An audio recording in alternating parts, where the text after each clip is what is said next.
এমন এমন তথ্যের ভিত্তিতে উত্তরা পশ্চিম থানাধীন 13 নম্বর সেক্টর এলাকায় কাউসার করিম ও রোকন একই দিনে সকাল 9:00 তুরাগ থানাধীন রূপায়ণ হাউজিং এস্টেট এলাকায় চীনা নাগরিক আরও 6 জনকে গ্রেপ্তার করা হয়। অনলাইন জুয়া এটা আসলে একটা মহামারী আকার ধারণ করেছে। এই অনলাইন জুয়া মনিটরিং করতে যে আমাদের সাইবারের যে টিম আছে সেই টিম রাজধানী উত্তরা তুরাগ এলাকায় অভিযান পরিচালনা করে অনলাইন জুয়া, সাইবার প্রতারণা ও অবৈধ ডিজিটাল আর্থিক লেনদেন চক্রের 6 চীনা সদস্য সহ 9 জনকে গ্রেপ্তার করে। প্রিয় সাংবাদিক বৃন্দ, DB cyber and special crime বিভাগ বুধবার সকালে DB cyber and special crime বিভাগে ফাইন্যান্সিয়াল ক্রাইম ইনভেস্টিগেশন টিম নিয়মিত cyber monitoring, Facebook, YouTube, Telegram group ও বিভিন্ন ভুয়া ওয়েবসাইটের মাধ্যমে অনলাইন যে বিজ্ঞাপন, ডিপোজিট বোনাসের প্রলোভন এবং বিকাশ ও নগদ ব্যবহার করে অবৈধ লেনদেনের তথ্য শনাক্ত করে।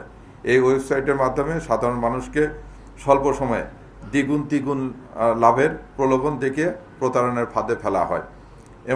এমন তথ্যের ভিত্তিতে উত্তরা পশ্চিম থানাধীন 13 নম্বর সেক্টর এলাকায় কাউসার করিম ও রোকন একই দিনে সকাল 9:00 তুরাগ থানাধীন রূপায়ণ হাউজিং এস্টেট এলাকায় চীনা নাগরিক আরও 6 জনকে গ্রেপ্তার করা হয়।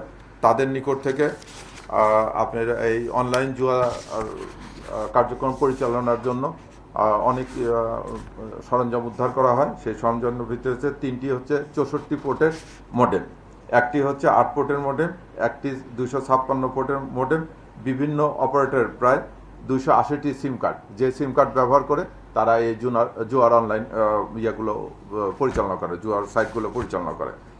20টি বিভিন্ন ব্র্যান্ডের স্মার্টফোন, এই সিমগুলো এই স্মার্টফোনে তারা ব্যবহার করে। নগদ প্রায় 6,05,000 টাকা, বিদেশি চীনা নাগরিকদের পাসপোর্ট এবং এনআইডি কার্ড এবং একটি টয়োটা মাইক্রোবাস, যেটি তারা পরিবহন কাজে এবং এই অবৈধ লেনদেন প্লাস এই আর্থিক ট্রানজ্যাকশনগুলো পরিবহনের কাজে বা তাদের অবৈধ কাজের ক্ষেত্রে ব্যবহার করা হয়। এই দুই ক্ষেত্রে আইনগত ব্যবস্থা গ্রহণ করা হয়েছে। এই আপনারা একটু মিডিয়ার ভাইদেরকে আমি বলবো যে এটাও একটা প্রচারণার বিষয়, জানেন যে এগুলো কিন্তু সব ফেক সাইট।